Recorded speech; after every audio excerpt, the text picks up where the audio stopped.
அனைவருக்கும் தினம் ஒரு தகவல் சார்பாக இனிய வணக்கங்கள். இன்றைக்கி நம்ம பார்க்க போகிற பதிவு தைப்பொங்கல் பற்றின மிக முக்கியமான ஒரு விஷயத்தை தான் இன்றைக்கி நம்ம பதிவில் தெரிஞ்சுக்க போகிறோம். நேற்றுக்கு எல்லாருடைய வீடுகளிலும் தைப்பொங்கல் திருநாள் நல்லா விசேஷமாக கொண்டாடியிருப்போம். இன்றைக்கி நிறைய வீடுகளில் மாட்டுப்பொங்கல் நல்ல பூஜைகள்லாம் பண்ணி எல்லாருமே வழிபடுவாங்க. அப்படி உங்கள் வீட்டில் தைப்பொங்கலாக இருக்கட்டும், மாட்டுப்பொங்கலாக இருக்கட்டும், நம்ம அப்படி பொங்கல் வைக்கிறப்ப பொங்க பானையில் வைக்கக்கூடிய அந்த மஞ்சக்கிழங்கு இருக்குது பார்த்தீங்களா, அந்த ஒரு மஞ்சக்கிழங்கை வச்சு நம்முடைய வீடுகளை செய்யக்கூடிய ஒரு எளிமையான ஒரு பரிகார முறை தான். அந்த ஒரு பொருளை நம்ம தூக்கி போடாமல் நம்முடைய வீடுகளில் அதுவும் பூஜை அறையில் எடுத்து வச்சு பாருங்கள். நிச்சயம் எப்படி வீட்டில் பொங்கல் பொங்கி ஒரு சந்தோஷங்கள் வீட்டில் வழிஞ்சிச்சோ அதே மாதிரி அந்த வருடம் முழுவதுமே குடும்பத்தில் மகிழ்ச்சியும் சந்தோஷம் நிறைஞ்சிருக்கும். அப்படிப்பட்ட மிக அற்புதமான ஒரு பதிவு தான். பதிவுக்குள்ளே போகிறதுக்கு முன்னாடி நம்முடைய சேனலை சப்ஸ்கிரைப் பண்ணாமல் பார்த்துட்ருக்கவங்க கண்டிப்பாக சப்ஸ்கிரைப் பண்ணிக்கோங்க. அப்போ தான் எங்களுடைய எல்லா நல்ல நல்ல பதிவுகளுமே உங்களுக்கு உடனே வரும். இப்போ பதிவை தெரிஞ்சுக்கலாம். எல்லாருடைய வீட்லேயுமே இந்த பொங்கல் முடிஞ்சவுடனே நம்ம அந்த மஞ்சக்கிழங்கு பூஜை ரூம்லையாக இருக்கட்டும், இல்லை பொங்கப்பானையில் வச்சு கட்டின மஞ்சக்கிழங்காக இருக்கட்டும், கண்டிப்பாக மஞ்சள் கொத்து இருக்கும். அந்த மஞ்சள் கொத்து வச்சு தான் நம்ம ஒரு சிறப்பான ஒரு பரிகாரம் செய்ய போகிறோம். நம்முடைய வீட்டில் சந்தோஷம், நமக்கு நல்ல ஒரு குடும்பத்தில் நிம்மதி, இது எல்லாம் வருஷம் ஃபுல்லாக தொடர்ந்து இருக்கணும் அப்படின்னு நினச்சிட்டு இந்த ஒரு மஞ்சள் கொத்து வச்சு செய்யக்கூடிய எளிமையான ஒரு பரிகாரம்.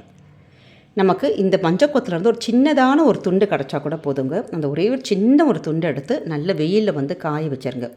ஏன்னா அந்த மஞ்சளானது கொஞ்சம் ஈரப்பதமாக இருக்கும். ஒரு விரல் அளவுக்கு உங்களுக்கு மஞ்சள் துண்டு கிடச்சா கூட போதும். ரொம்ப பெருசாலாம் இருக்கணும்னு தேவையில்லை. அந்த சின்னதான ஒரு துண்டை நீங்கள் நல்லா காய வச்சுட்டு நம்ம என்ன பண்ணணும், ஒன்று இன்றைக்கி மாலையில் பண்ணலாம், இல்லாட்டி நாளைக்கு பண்ணலாம், இல்லை காயறதுக்கு 2 நாள் ஆகுதுமா, வெயில் எங்கள் ஊரில் அந்தளவுக்கு இல்லைன்னா ஒரு 2 நாள் ஆனாலும் பரவாயில்ல. இந்த வெள்ளிக்கிழமைக்குள்ளையாச்சும் இந்த ஒரு எளிமையான ஒரு பரிகாரத்தை நீங்கள் செஞ்சிடலாம். ஒரு சின்னதான ஒரு பூஜைக்கு நம்ம துணி வச்சுருப்போம். நிறைய பேர் பூஜைக்கு இந்த முடிச்சு கட்டுற பழக்கங்கள் வைக்கிறவங்க கிட்ட துணி இருக்கும். ஒரு வெள்ளை துணி இல்லாட்டி மஞ்சள் துணி, ஒரு துணி ஒன்று எடுத்துக்கோங்க.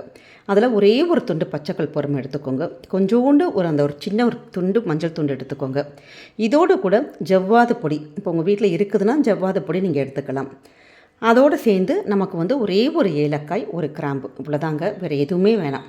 இந்த ஒரு பொருளை மட்டும் நம்ம வச்சுட்டு, இது எல்லாமே நமக்கு தன ஆகர்ஷண பொருட்கள், மகாலட்சுமியோடைய இந்த பொருட்கள் எல்லாம் சேர்ந்து இருக்கிறப்ப நமக்கு அந்த இடத்துல நமக்கு ஒரு பணமானது வசியமாகும். தன ஆகர்ஷணம், நம்ம குடும்பத்துக்குள்ளே நிறைந்த செல்வம், நல்ல ஒரு நிம்மதி, சந்தோஷம், இது எல்லாமே ஏற்படும். இந்த ஒரு முடிச்சை ஆத்மார்த்தமாக உங்களுடைய குல தெய்வத்தையும் உங்கள் இஷ்ட தெய்வத்தையும் நீங்கள் நினச்சி இந்த ஒரு முடிச்சை மட்டும் கட்டிட்டு உங்களுடைய பூஜை அறையிலே நீங்கள் ஒரு இடத்துல வச்சிடலாம். நிறைய பேர் வீட்டில் பூஜை அறையில் நிறைய ஆணிகள் அடிச்சிருப்பாங்க. அப்படி ஆணி மாதிரி இருக்குன்னா நீங்கள் அதை ஆணியில் கட்டி கூட தொங்க விடலாம். இல்லாட்டி சின்னதான நம்ம ஒரு பீங்கான் தட்டு இல்லாட்டி பித்தளை தட்டு இருக்கும் பார்த்தீங்கன்னா, அந்த தட்டு மேலே ஒரு முடிச்சு நீங்கள் சுவாமி ரூமில் ஒரு ஓரமாக எடுத்து வச்சுருங்க. அவ்வளோதான்.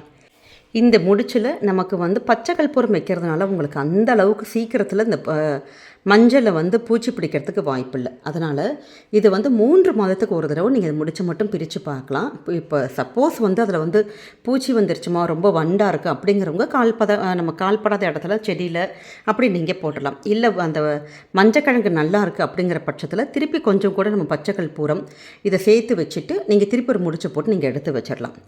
இப்படி இந்த பொங்கலுக்கு நம்ம செய்யக்கூடிய இந்த அந்த முடிச்சு பரிகாரமானது நிச்சயமாக குடும்பத்தில் நமக்கு ஒரு பணத்தட்டுப்பாடுங்கிற ஒரு விஷயமே இருக்காது. நல்ல ஒரு பணவரவு, நிம்மதி, சந்தோஷம், நல்ல வீட்டில் ஒரு பாசிட்டிவ் வைப்ரேஷன், இது எல்லாமே இருக்கும். ஏன்னா இந்த மஞ்சக்கிழங்கு நம்ம நல்லா அந்த பொங்கல் திருநாள் அன்னைக்கு சூரியனுடைய ஒரு ஆசீர்வாதம், நம்ம எல்லா தெய்வங்களையும் வேண்டி அந்த ஒரு பூஜை பண்ண ஒரு மஞ்சள். அப்படிப்பட்ட மஞ்சளை இப்படி வீட்டில் வைக்கிறதன் மூலமாக குடும்பத்தில் என்னென்னைக்குமே சந்தோஷம் நிலச்சிருக்குங்கிற ஒரு ஐதீகம் இருக்குது. அதனால் சின்னதான ஒரு விஷயம்தான். கண்டிப்பாக இந்த மஞ்சள் கிழங்கை வச்சு இப்படி ஒரு எளிய முறை செஞ்சு பாருங்கள். நிச்சயம் குடும்பத்துக்கு பலவித நன்மைகள் நடக்கும். இந்த ஒரு பதிவு கட்டாயமாக உங்கள் எல்லாருக்குமே பிடிச்சிருக்கும்னு நினைக்கிறோம். பிடிச்சிருந்த ஃப்ரெண்ட்ஸ் அண்ட் ஃபேமிலி மெம்பர்ஸ்க்கு ஷேர் பண்ணுங்கள். அவங்களும் இதை பார்த்து பயன்பெறட்டும். நம்முடைய சேனலை சப்ஸ்கிரைப் பண்ணி உங்களுடைய ஆதரவுகள், சப்போர்ட்டுகள் எங்களுக்கு கொடுங்க. மீண்டும் வேறொரு நல்ல பதிவோடு உங்களை சந்திக்கிறோம். நன்றி, வணக்கம்.